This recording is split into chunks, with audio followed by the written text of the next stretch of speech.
Shall I compare thee to a summer's day? Hello and welcome to the video tour of William Shakespeare's childhood home. Very soon you will step inside his historic house and explore where the great writer was born and where he grew up. You know, people travel from all over the world to visit his home, and it's wonderful that you, your classmates, and lots of other primary school children are making this special kind of journey today. Shakespeare grew up in Stratford-upon-Avon during Tudor times, and life was very different for children growing up then than it is for children growing up today. In the house, there are lots of clues about how Shakespeare and other Tudor children, just like him, spent their days. So look out for them. When you explore the rooms, you'll see where Shakespeare played with his brothers and sisters, where they ate their dinner around the table and went to bed after a long school day. Seeing what his childhood looked like may also give us ideas about where the inspiration for his brilliant plays came from. Today is the first day of Shakespeare Week, and this Shakespeare Week is particularly important. That's because Shakespeare died 400 years ago in 1616, which means we have had 400 years so far to celebrate his life and his works. We're marking this anniversary by taking you on this special video tour. Well, your tour guides are now ready and waiting to take you inside Shakespeare's childhood home. I hope you enjoy the experience and the rest of your Shakespeare Week 2016 celebrations. So, as Juliet said to Romeo, good night, good night. Parting is such sweet sorrow that I may say good night till it be tomorrow.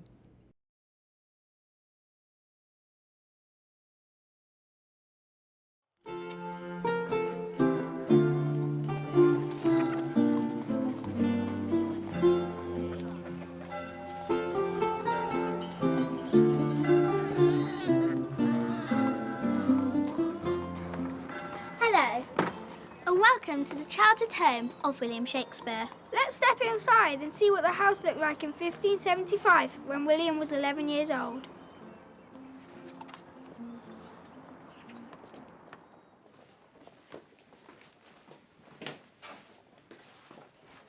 This room is a parlour. It was the best room in the house and a bit like our sitting room today. This is where the Shakespeare family would have gathered together around the fire in the evenings. During the day, the room could have been used by William's father John to work on money matters, financial records and bookwork. This is one of the 4 original fireplaces in the house.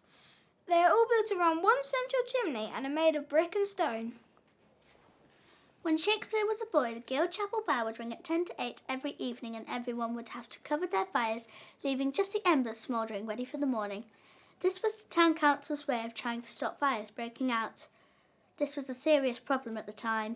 In 1594 and 1595, 120 houses in Stratford were destroyed by fire.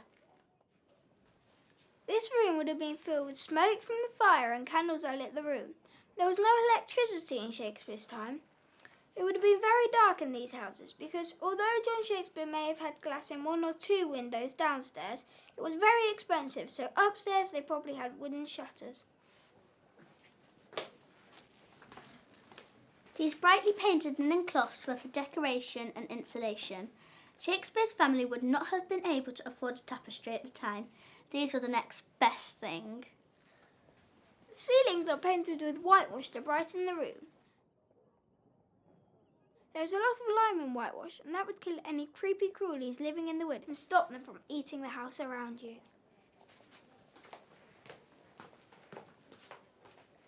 It's a bit odd to have a bed in the parlour, but this one was the best bed. It was there for the occasional guest, but also to impress friends and neighbours walking by. If you could afford a bed for visitors, you would sit downstairs in your best and warmest room so that everybody could see it. It was your most expensive piece of furniture, so you wanted to show it off. It told people that you could afford beds upstairs for your family and a bed downstairs for your guest. This bed is a 4-poster bed made out of wood with a canopy. The The curtains around the bed kept out drafts, while the canopy stopped creepy crawlies from falling onto your head if your bed was open to the attic.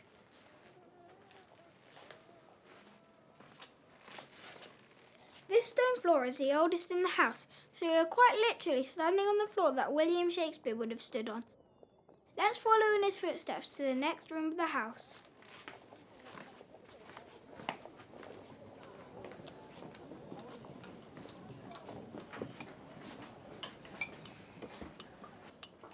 This is what the Shakespeares would have called the dining hall. The table is laid for dinner. The main meal of the day would have been at around 11 o'clock in the morning. The working day began early. William started grammar school at 6 o'clock in the summer days and 6:30 in the winter days. He came back from school at around 11 o'clock for his main meal and then went back to school until 5:30. He went to school 6 days of the week, and on the 7th he attended church. Some cooking would have been done here on the open fire, but the Shakespeare family had their own separate kitchen, bakery and brew house at the back of the house. Unfortunately, this part was destroyed when the house was being restored in Victorian times. The main meal of the day would have lasted about 2 hours. They would have eaten bread, pies and pottage. Pottage is a kind of savoury porridge, and fish, and as much other meat as possible to show off their wealth. Between courses, there would have been a lot of hand washing, as fingers were often used to eat with. On the table you can see wooden spoons. In the Shakespeare's time, forks were rare and each person carried their own knife to use. These wooden plates are called trenchers, and these pewter objects have been polished to look like silver. There is also some glassware which would have been very expensive at the time. This painted cloth is designed to look like wooden panelling. It would have looked more convincing when the room was full of smoke.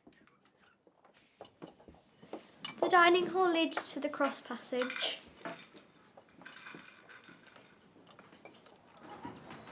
Here you can see the front door and the cross passage, which leads out into the backyard. John Shakespeare was a glove maker, and like many people at the time, he worked from home. These doors are really wide because a small horse and cart would have been used for taking animal skins for making gloves into the yard from Henley Street. Can you imagine a horse and a cart coming in through the front door of your house?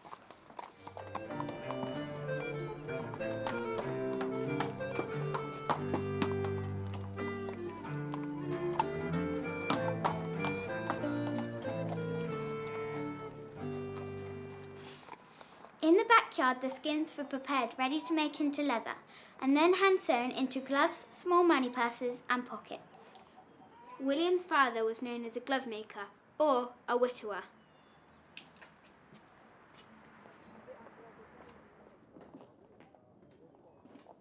This is John Shakespeare's workshop. It would have been very smelly and a hive of activity.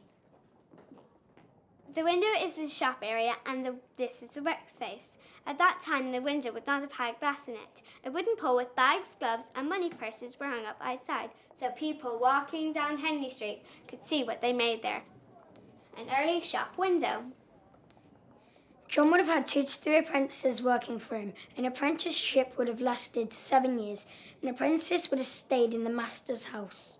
This room would have been full of the pungent smell of leather. It was busy with people cutting and stitching leather, and the apprentices coming backwards and forwards across the yard as they tanned animal skins. John Shakespeare had many other business interests. He was a money lender, a wool dealer, a grain trader, and nowadays we would call him an entrepreneur. It's possible that when William Shakespeare was 15, he left the grammar school. He might have worked for his father. There are more than 70 references to leather and glove making in his plays. The most common skins used by John Shakespeare would have been sheep, goat, and occasionally dog. He made money, and like many other businessmen, he lost money. From when William Shakespeare was a teenager onwards, his father often went into debt.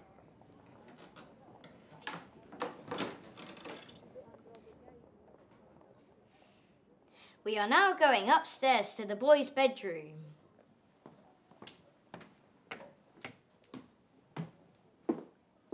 From the time when William was around 5, he shared his bedroom and the bed with his brothers Gilbert and Richard.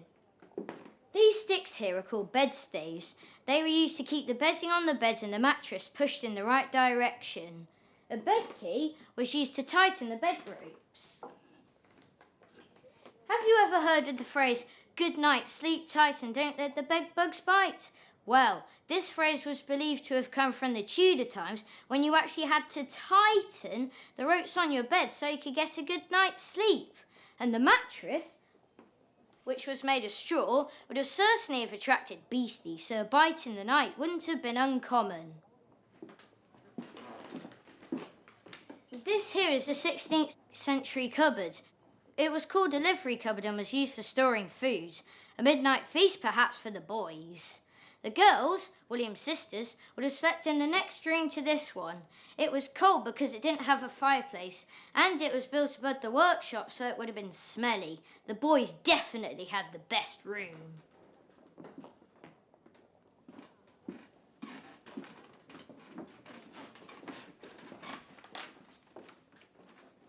This is William's parents' room, and when we think he and his brothers and sisters were born. William was the third child of 8. Sadly, 2 of his sisters died before he was born.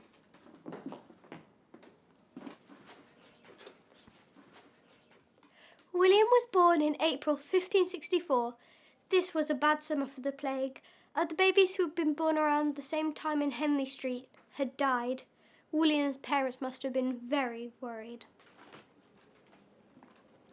When William was born, he would have been put into a cradle. New babies were swaddled for the first few months. To swaddle a baby, you had to wrap it in linen bands from head to foot. People believed this was important to assure children grew up with straight arms and legs.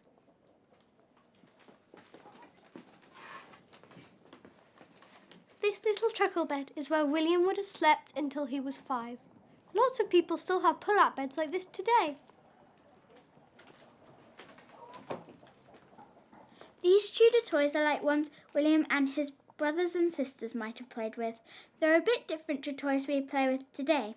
The main difference is the materials they are made out of. They are made out of natural materials like wood and leather, not plastic, and none of them were powered by batteries or electricity. Those things just don't exist. Have you noticed we haven't shown you a bathroom yet? Well, that's because they didn't have one. Jugs were used for carrying water, bowls were used for washing, and chamber pots, well, we'll leave that to your imagination. This is the last room in the house that was here during William Shakespeare's childhood. Everything through the back door was an extension he had put in after he inherited the house from his father in 1601. Let's go downstairs and take a look.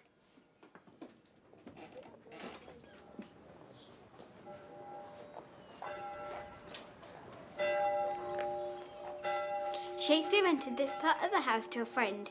It was turned into an inn called the Swan and Maidenhead. Tudor inns served food and drink and provided beds for guests to stay overnight. Shakespeare himself was referred to as the Sweet Swan of Avon. He was described as sweet by Ben Jonson, another famous playwright who lived in the same time. In a poem in celebration of Shakespeare, he writes, "He was not for an age, but for all time, he was right."